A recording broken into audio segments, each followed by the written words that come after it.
جب حلال مشکل ہوتا ہے تو حرام آسان ہو جاتا ہے، اور حلال کو آسان بناؤ گے تو حرام مشکل ہو جائے گا۔ سو حلال کو آسان بناؤ، قرآن و سنت کو اپناؤ، جیز و مہر کا مطالبہ کم کرو اور شادی کے دروازے کھول دو۔ مہنگے مطالبات و ضروریات شادی میں رکاوٹ بن رہے ہیں، اور شادی ہو بھی جائے تو طلاق کا رواج بھی عام ہو رہا ہے۔ ایسا کیوں ہے؟ جب وہ کہتے ہیں ہم شادی کرنا چاہتے ہیں، لیکن اس سے پہلے اگر ہم کافی پینے باہر نہ جائیں گے تو ایک دوسرے کے بارے میں کیسے جان پائیں گے؟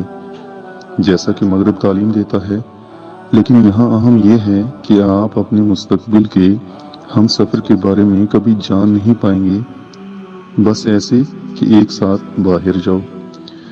آپ ایک دوسرے کو کبھی نہیں جان سکیں گے۔ ایسے کیوں؟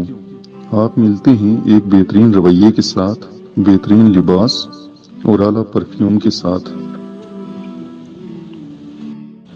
دونوں ایسا ہی کرتے ہیں۔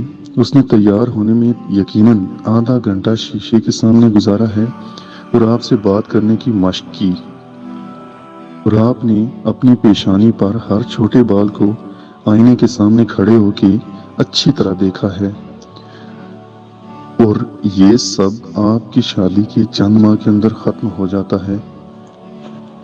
واحد چیز جو باقی رہ جاتی ہے وہ کردار ہے، اور ایسے دکھاوے سے آپ کسی کا کردار نہیں جان سکتے۔ بہنوں کے لیے، آپ کو اس بات کی سمجھ نہیں ہے کہ مرد کیسے سوچتے ہیں۔ یہ سب اس وقت تک کہ اپنی مرضی اور خواہش کو حاصل نہ کر لیں۔ یہ اظہار محبت نہیں ہے، یہ ہوس ہے۔ تم اس سے اس کی بہن کے بارے میں پوچھو کہ جیسا ہم کر رہے ہیں ویسا راستہ اس کی بہن بھی اپنا چکی ہے، تو وہ کہے گا کہ میں ایسے شخص کو مار دوں گا۔ سو کسی نئے چہرے سے ملنا اس سے بہتر ہے کہ آپ اس کی طرف جائیں جسے آپ پہلے سے ہی جانتے ہیں، اس کے کردار سے بخوبی واقف ہیں۔ صحیح راستہ یہ ہے کہ پہلے اس کے والد کا سامنا کرو۔ والد نے پسند کیا تو انشاءاللہ زندگی بہترین گزرے گی۔